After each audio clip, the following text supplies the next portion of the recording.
আমরা হতাশ, আপনাদের মতো আমাদের পুরো দেশবাসী হতাশ। এটি আসলে একটা অবিমিশ্যকারী মানে অপরিণামদর্শী সিদ্ধান্ত হয়েছিল এই পদত্যাগের পরিবেশ সৃষ্টি করা।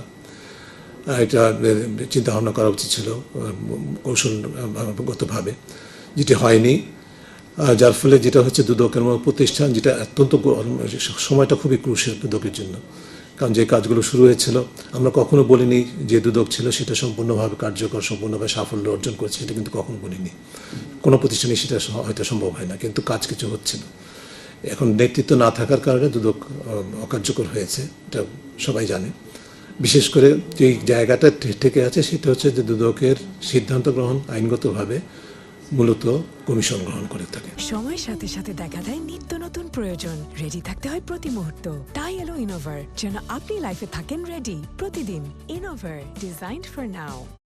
কমিশন না থাকলে সিদ্ধান্ত গ্রহণ হয় না, নতুন সিদ্ধান্ত হয় না, অর্থাৎ নতুন তদন্ত হবে কি হবে না, বা নতুন মামলা হবে কি হবে না, এই ধরনের বিষয়গুলো এখন সিদ্ধান্ত নেওয়া সময়। যেগুলো চলমান আছে সেগুলো হয়তো চলবে, কিন্তু সেখানেও যখন নেতৃত্ব থাকে না তখন দুর্বল হয়। এই বিষয়টি আমাদেরকে উদ্বিগ্ন করছে। কাজে আমরা আশা করব যে যে কারণেই আমরা বলেছি যেভাবে সরকার অধ্যাদেশটা নিয়ে অগ্রসর হচ্ছে সেটা কিন্তু এক ধরনের ওপেননেস, মানে ওপেননেস হচ্ছে যে ওপেন এন্ডেড, মানে এটা কখন হবে কবে হবে সেটা সম্পর্কে কোনো টাইম লাইন নাই, কোনো কিছু সুনির্দিষ্ট বলা হচ্ছে না, যেটা আমাদের উদ্বিগ্ন করছে।